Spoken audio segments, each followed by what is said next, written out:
আসসালামু আলাইকুম। SB take বাংলায় সকলকে স্বাগতম। বন্ধুরা, আজকে তোমাদের সাথে শেয়ার করব কিভাবে ইএমআইএস এ উচ্চতর স্কেলের আবেদন করা যায়।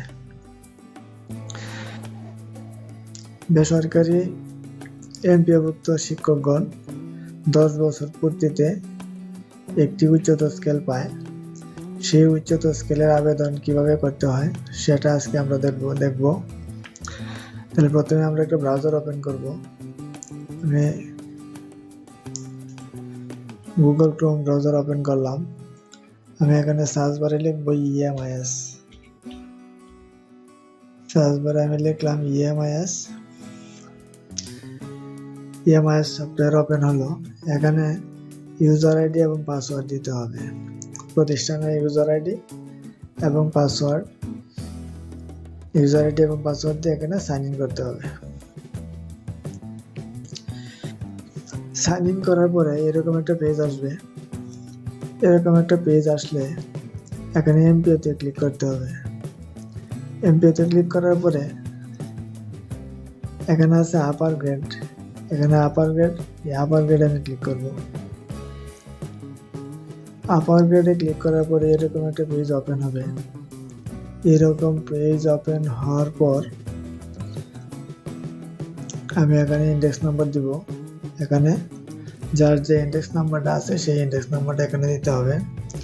ইন্ডেক্স নাম্বারটা দিয়ে এদিকে সার্চ করতে হবে। এখানে সার্চ করলেই ওই ব্যক্তির যাবতীয় তথ্য এখানে এসে পড়বে। তাছাড়া এই পৃষ্ঠায় কোনো কাজ নেই। এখানে শুধু কাজ আছে পিতার নাম বাংলা এবং মাতার নাম বাংলা, এই দুইটা পূরণ করতে হবে। পিতার নাম বাংলায় লিখতে হবে, মাতার নাম বাংলায় লিখতে হবে। প্রথম পেজে আমার আর কোনো কাজ নেই। তারপরে আমি চলে যাব দ্বিতীয় পেজে। দ্বিতীয় পেজে আছে শিক্ষাগত যোগ্যতা। এখানে এসএসসি, প্রথমে এসএসসি করতে হবে। তারপর এসএসসি রোল নম্বর দিতে হবে। তারপরে সেশন দিতে হবে, পাশের বছর দিতে হবে, বোর্ড বিশ্ববিদ্যালয় সেটা পূরণ করে দিতে হবে। ফলাফল প্রকাশের তারিখ দিতে হবে। গ্রুপ দিতে হবে। বিজ্ঞান হলে বিজ্ঞান, মানবিক হলে মানবিক, ব্যবসা হলে ব্যবসা দিতে হবে। ফলাফলের ধরন দিতে হবে, শ্রেণী না 4-এর মাঝে না 5-এর মাঝে রেজাল্টটা। তারপরে আছে বিভাগ, শ্রেণী, গ্রেড, কোন গ্রেড এবং প্রাপ্ত নম্বর অথবা সিজিপিএ। এটুকু ফিল আপ করার পরে যোগ করুন ক্লিক করতে হবে। যোগ করুন ক্লিক করলে আবার তারপরে এইচএসসি সেম এভাবে রোল নম্বর, সেশন, পাশের বছর, বোর্ড বিশ্ববিদ্যালয়, ফলাফল প্রকাশের তারিখ, গ্রুপ, ফলাফলের ধরন, শ্রেণী, বিভাগ, গ্রেড, প্রাপ্ত নম্বর, সিজিপিএ এগুলো ফিল আপ করে আবার যোগ করুন দিতে হবে। সেমভাবে ডিগ্রিটা দিতে হবে, মাস্টার্সটা দিতে হবে এবং বিএডটা দিতে হবে। যার যতটুকু আছে শিক্ষাগত যোগ্যতা সবগুলো পূরণ করার পরে যোগ করুন দিতে হবে। যোগ করুন দেওয়ার পরে আমি সেভ এজ ড্রাফটে ক্লিক করব। সেভ এজ ড্রাফটে ক্লিক করলে আমার পূর্ববর্তী যে কাজগুলো আছে এগুলো সেভ হয়ে থাকবে এবং সেভ ফাইলটা থাকবে আমার ইনবক্সে, অনলাইন অ্যাপ্লিকেশন ইনবক্সে ফাইলটা থাকবে। সেখান থেকে ওপেন করে আবার কাজ করতে হবে।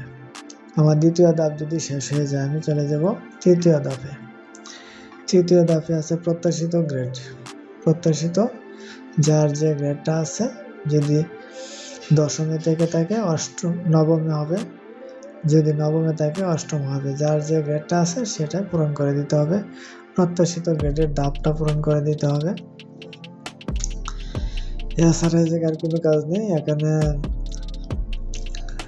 কমিটি দিতে হবে। অ্যাডহক কমিটি থাকলে অ্যাডহক কমিটি, রেগুলার হলে রেগুলার, সেম এই জায়গাতে অ্যাডহক কমিটি, রেগুলার হলে রেগুলার, অ্যাডহক কমিটি হলে অ্যাডহক কমিটি এবং এই কমিটির মেয়াদের তারিখটা দিতে হবে, শুরুর তারিখ এবং শেষের তারিখ।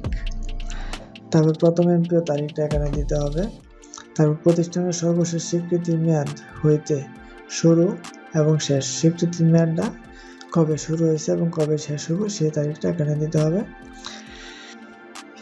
এটুকু আমার তৃতীয় পেজের কাজ। তারপরে আমি আবার সেভ এজ ড্রাফটে চলে যাব। সেভ এজ ড্রাফটে দিয়ে আমি সেভ করে নেব। তারপর আবার ইনবক্স থেকে আমি ফাইলটা ওপেন করে নেব। তারপরে আমি কাজ করব চতুর্থ ধাপে। চতুর্থ ধাপে আছে শুধু একটা রেজুলেশন তারিখ দিতে হবে, মিটিং নম্বর দিতে হবে, মিটিং বিবরণ দিতে হবে। সেমভাবে আবার সেভ এজ ড্রাফটে দিতে হবে। তারপরে যাব পঞ্চম ধাপে। পঞ্চম ধাপে আমার কোনো কাজ নেই। তারপরে আমি চলে যাব ষষ্ঠ ধাপে। ষষ্ঠ ধাপে ডকুমেন্টস আপলোড করতে হবে।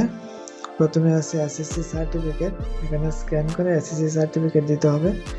তারপরে আছে 2 নম্বরে এইচএসসি সার্টিফিকেট, তারপরে BS certificate, academic certificate, MA, তারপরে একাডেমিক সার্টিফিকেট আদার্স।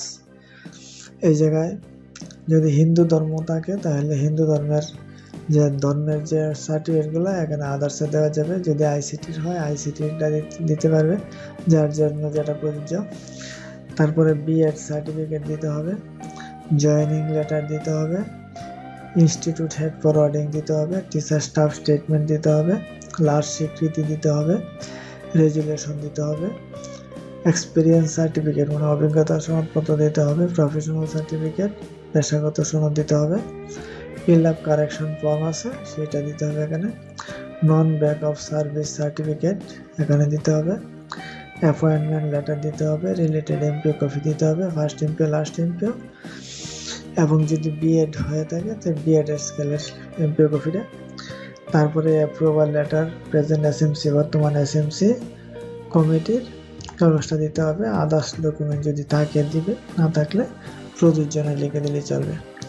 আমার এই পর্যন্ত সবগুলো অ্যাটাচমেন্ট দেওয়ার পরে আমি আমার সম্পূর্ণ ফাইলগুলো প্রথম ধাপ, দ্বিতীয় ধাপ, তৃতীয় ধাপ, চতুর্থ ধাপ সবগুলো ভালোভাবে দেখে নিব সঠিক আছে কিনা। যদি সঠিক থাকে আমি এ জায়গায় একটা মন্তব্য লিখবো, মন্তব্য লিখে আমি সাবমিট করে দেব।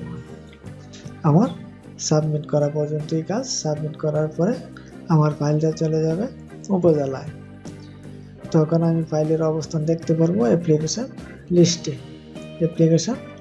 লিস্টে আমার ফাইলটা থাকবে এবং সেই জায়গা থেকে আমি দেখতে পারবো আমার ফাইলটা কি উপজেলার থেকে জেলায় গেছে কিনা এবং জেলায় থেকে ডিডি অফিসে গেছে কিনা সেটা আমি আমার অবস্থানটা দেখতে পারবো। সেইভাবেই উচ্চতর স্কেলে আবেদন করতে হয়। বন্ধুরা, আজকে তোমাদেরকে আমি উচ্চতর স্কেলে আবেদন দেখালাম কীভাবে করতে হয়। নিজের আবেদন নিজেই করতে পারবে। আমার ভিডিওটা ভালোভাবে দেখলে